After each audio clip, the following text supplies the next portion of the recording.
আসসালামু আলাইকুম রহমতুল্লাহি ওবারাকাতুহু। কেমন আছেন বন্ধুরা? অবশ্যই ভালো আছেন।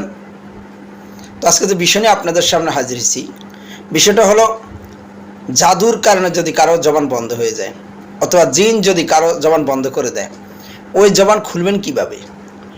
তো অনেক সময় দেখা যায় কিছু জিন যখন রোগীর শরীরে হাজির হয়, তো অনেক সময় ওই জিনটা জাদু করে অনেকের জবান বন্ধ করে দেয়। এমন অনেক সময় হয় যে মানুষও অনেক সময় জাদু করে অনেকের জবান বন্ধ করে দেয়। তো ওই জবান খুলবেন কিভাবে? ওই জবান খোলার জন্য আপনি কি করবেন, আমি ডিসপ্লে একটা আয়াত দিয়ে দিছি।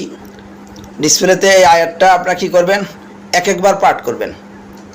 একবার পাঠ করে একটা ফু তার মুখের মধ্যে দিয়ে দিবেন।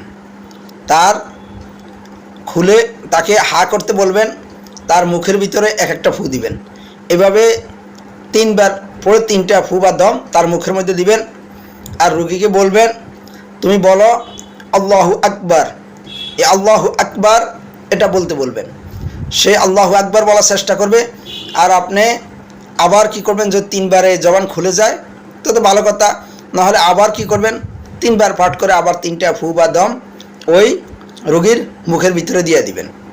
এভাবে যদি কয়েকবার করেন, ইনশাআল্লাহ রোগীর জবান খুলে যাবে ইনশাআল্লাহ।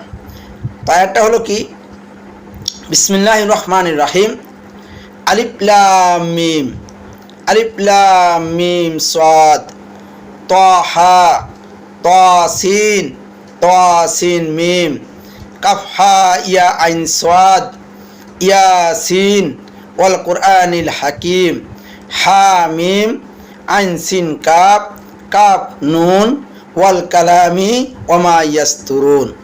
এই আয়াতটা কি করবেন, পড়ে রোগীর মুখের ভিতরে দম দিবেন। আর রোগীকে বলবেন যে তুমি বলো আল্লাহু আকবার, আল্লাহু আকবার এটা বলার চেষ্টা করবেন। দেখবেন যে ইনশাআল্লাহ রোগীর জবান খুলে যাবে।